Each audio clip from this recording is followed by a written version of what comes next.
Olá, você que vai fazer o concurso da Polícia Militar de Pernambuco. Olá também para você que não vai fazer o concurso, mas tem interesse em assunto de história, principalmente história regional. Hoje é o nosso primeiro encontro. Eu vou dar um curso de História de Pernambuco para o concurso da APMPE. Então, hoje será apenas a análise dos últimos editais. Eu me chamo Sandoval e sou graduado em História e faço mestrado em História também pela Universidade Federal de Pernambuco.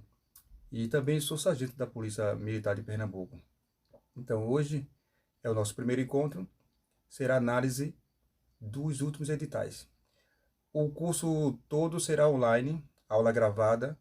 Então, cada tópico do edital vai dar um vídeo de mais ou menos 10 e 20 minutos.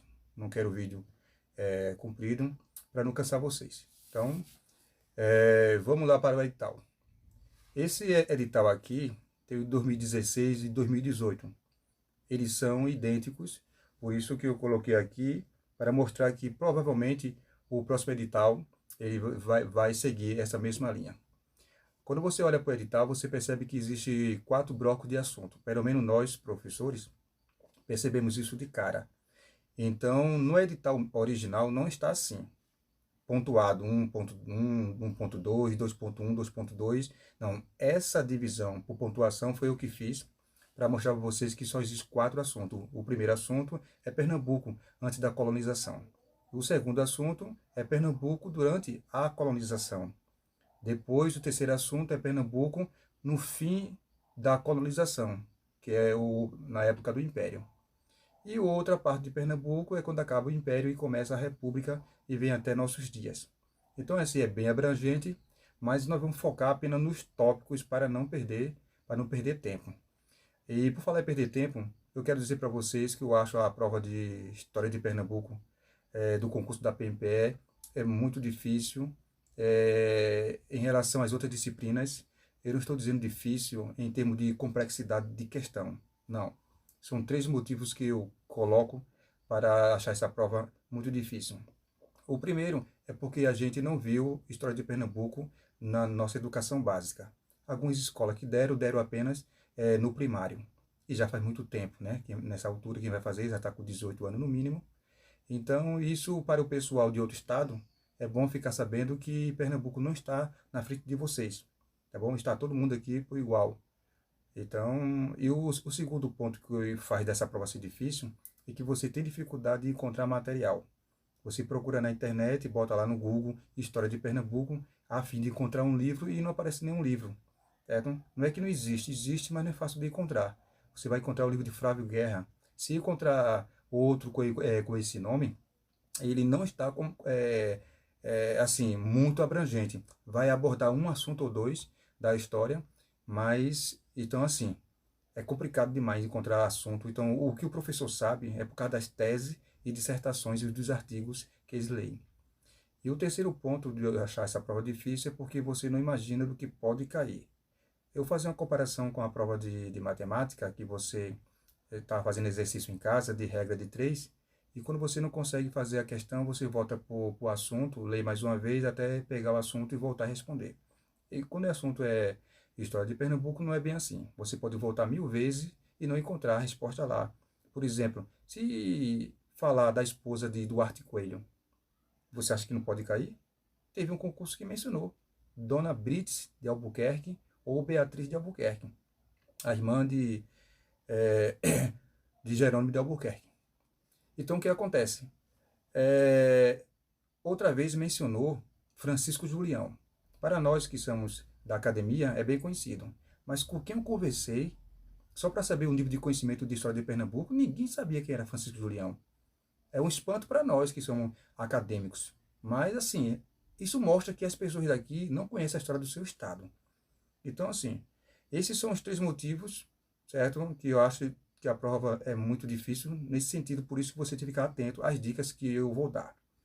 Começando aqui pela primeiro grupo de assunto, que fala da ocupação pré-colonial do atual estado de Pernambuco, você tem que olhar 2 coisas. O primeiro ponto é você saber como chegou o homem na América até chegar em Pernambuco.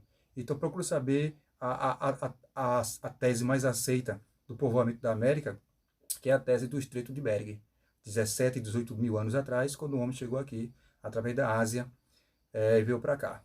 Tem outras teses, mas essa é a mais aceita. Então procure saber quais são os povos que habitaram aqui, depois que chegaram aqui na América, os povos que habitaram e depois desapareceram. Então, para isso, é bom você saber sobre os sítios arqueológicos que tem aqui. Certo? A arqueologia descobriu mais sítios no interior. Então, assim, pode cair uma questão sobre isso. Realmente mostrou, o último concurso, foi muito difícil a questão sobre a pré-história. Então, nós temos um parque arqueológico, o maior do estado, que fica perto de Buíque, no interior. Então, essa prova, é, esse parque, esse parque é chamado Vale do Catimbau. Então, dê uma procurada no Google aí e dê uma pesquisada. Depois eu vou tratar melhor dele. O que eu vou dizer hoje é apenas tópicos e detalhes e algumas dicas. Então, eu vou colocar um vídeo depois de alta qualidade que uma instituição aí fez e vou deixar na descrição do vídeo, além de outras coisas. O segundo ponto nesse assunto ainda é você saber quando os portugueses chegaram em Pernambuco, quais os índios que moravam aqui. Então, procure saber as tribos, tanto do litoral como do interior. Faça bem essa diferença. Isso é muito importante para entender assuntos depois. Procure saber quais são essas tribos que moravam aqui e quais eram os seus costumes, seu modo de vida, para você entender melhor o assunto. O segundo bloco de estudo é sobre a capitania de Pernambuco. Aqui tem uma coisa muito importante. Você precisa diferenciar capitania de Pernambuco de atual estado de Pernambuco. Não é a mesma coisa. Então, quando a questão falar em capitania de Pernambuco, na sua mente tem que estar o atual estado de Pernambuco quase na sua totalidade, não é todo, e descer mais para o sul e pegar todo o estado de Alagoas e parte do Sergipe. Isso é a capitania de Pernambuco. Itamaracá não entra quando falar em capitania. Itamaracá é outra capitania, que quando você olha no mapa você percebe que o que era Paraíba, o que é Paraíba hoje, no passado era a capitania de Itamaracá. Então, se ele falar do povoamento do atual estado de Pernambuco, Itamaracá entra, porque faz parte de Pernambuco. Mas se falar apenas de capitania de Pernambuco, não coloque Itamaracá. Então, assim, é só uma observação para você não errar lá. Então, o 2.1 fala da Guerra dos Bárbaros. Aqueles índios que eu falei do interior, foi chamado de bárbaros por vários motivos. Eu vou mostrar isso na aula só sobre esse assunto, sobre a Guerra dos Bárbaros. É a guerra contra os índios do interior. E o 2.2 fala sobre a lavoura açucareira e a mão de obra escrava. Então aqui eu vou entrar como começou, de onde veio o açúcar, como foi desenvolvido, certo? E quando entrou a mão de obra escrava, porque começou com indígena, para depois chegar com a mão de obra escrava negra. E o 2.3 fala sobre a Guerra dos Mascates. Para nós pernambucanos, esse assunto é um pouquinho fácil, tá bom? É uma guerra aqui entre Olinda e Recife, não tem muita coisa o que abordar, certo? Mas, inclusive, o vídeo que eu vou fazer sobre esse assunto talvez seja no máximo 10 minutos, porque é um assunto que eu acho, dos assuntos aqui, um dos mais fáceis. E o assunto aqui, o tópico 2.4, fala sobre as instituições eclesiásticas e a sociedade colonial. Aí vamos tratar realmente da igreja, como é a estrutura da igreja, a sua relação, a igreja com o Estado, como é a relação. Ao mesmo tempo, falar também da sociedade em si, ou seja, o que era o senhor do engenho, o comerciante também, o agricultor, o escravo, os intermediários, e tanto aqui na zona canavieira como também no sertão, que varia também um pouquinho, porque a zona canavieira não estava realmente em toda a região da capitania. A gente vai abordar isso também em um tópico, um vídeo só sobre isso. E o 2.5, aí é complicado, porque fala em insurreição pernambucana. Eu fico me perguntando se quem fez esse edital é historiador ou foi a instituição que pediu e colocou esse assunto. Porque o historiador sabe que insurreição pernambucana é o nome que se dá para dois acontecimentos totalmente diferentes, com uma separação de 150 anos.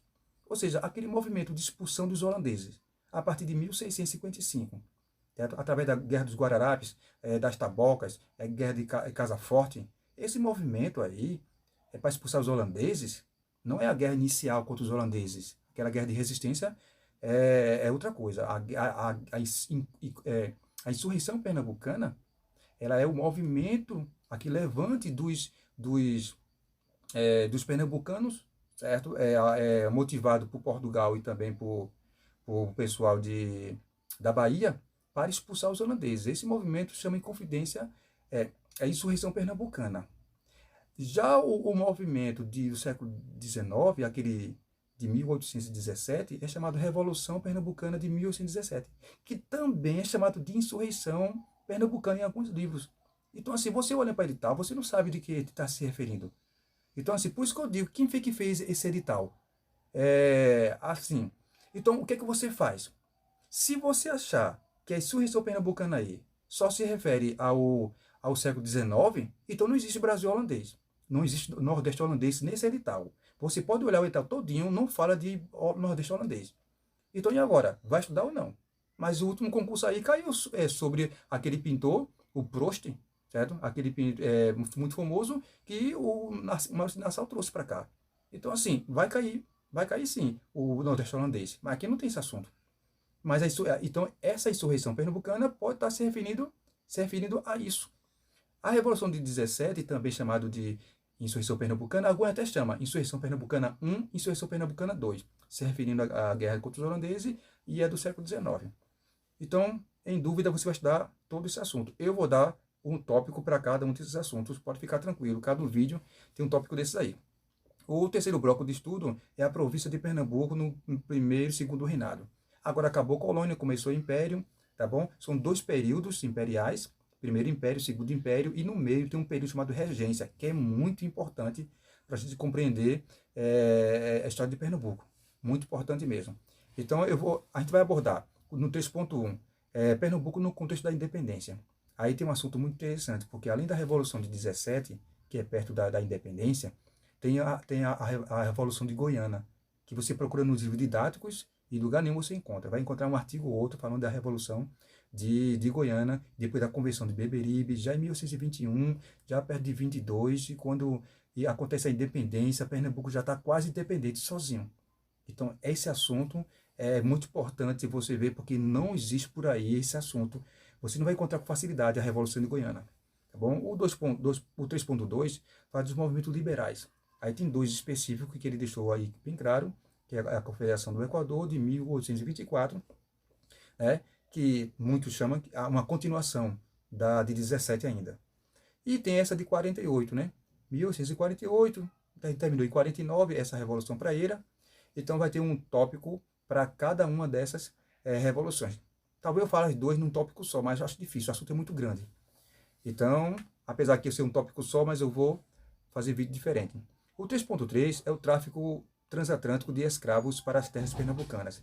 Aí eu acho interessante você procurar saber quem é o grande especialista aqui em Pernambuco que trata tudo sobre escravo. Tudo, a questão que cai sobre escravo, sobre resistência, sobre escravidão, sobre tráfico, você vai encontrar em materiais do professor da Federal daqui, chamado Marcos Carvalho.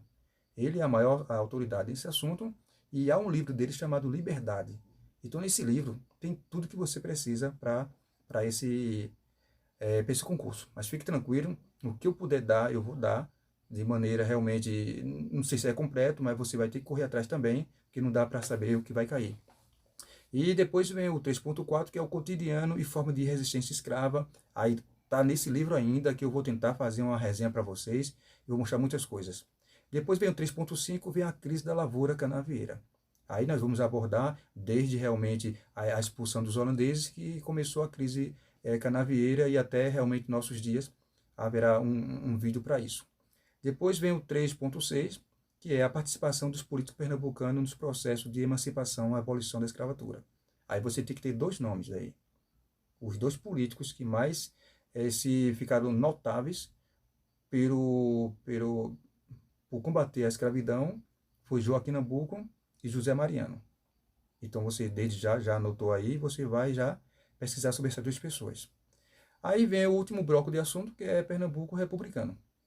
Tá bom? É o voto de cabresto e política dos governadores, só aqui é República Velha toda, né? Mas eu vou tentar ficar em cima do sistema eleitoral, porque é o que está aí bem claro aí. Então eu não vou entrar no governo de Dantas Barreto, de Barbosa Lima, certo? Desses pessoal tudo que governaram porque não está bem claro aí se vai cair isso. Então, o 4.2 é Pernambuco sob a intervenção de Agamenon Magalhães. Pernambuco é o único governo que vai cair, mas aí já não é República Velha.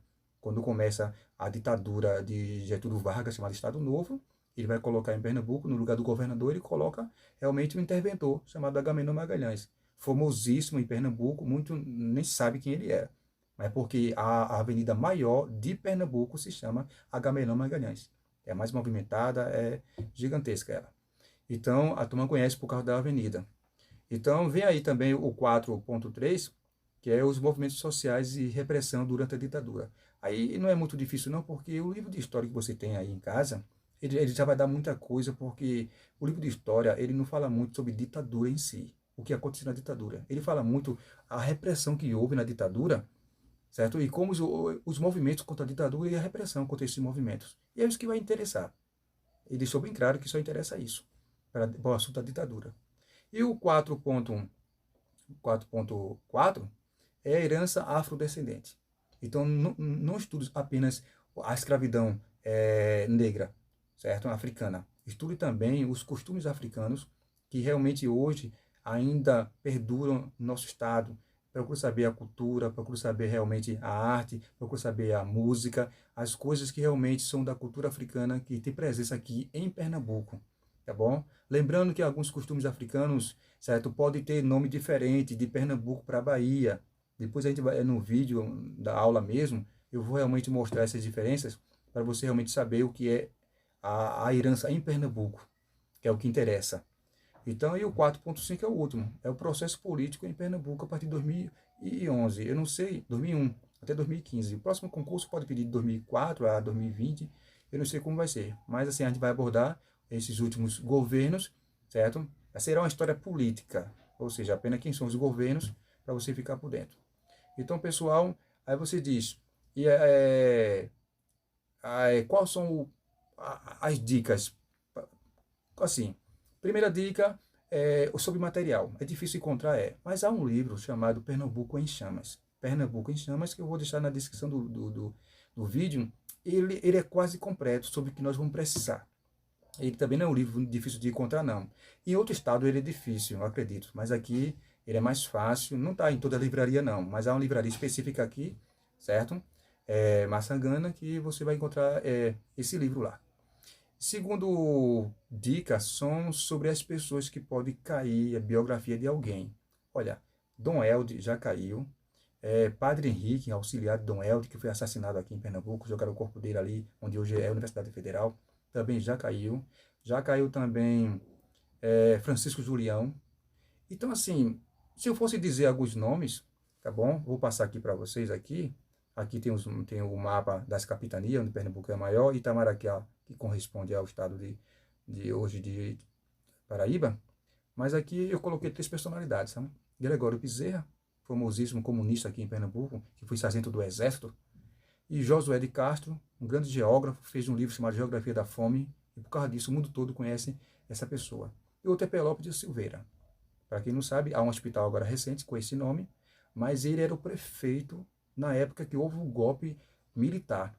Quando Miguel Reis era o governador de Pernambuco, o prefeito da capital, o prefeito do Recife, era Pelópio da Silveira. Então também seria bom você dar uma olhada. Eu também em algum vídeo eu vou falar detalhadamente mais sobre essas pessoas, mas procure mais, porque nunca se sabe o que pode cair. Não fique restrito a apenas as minhas dicas. Vá além. Então hoje a nossa aula foi isso. Vou fazer os próximos vídeos sobre o conteúdo completo. Cada tópico, um vídeo. Espero que vocês tenham gostado e espero ver vocês no futuro como colega de farda. Bom, boa sorte a vocês.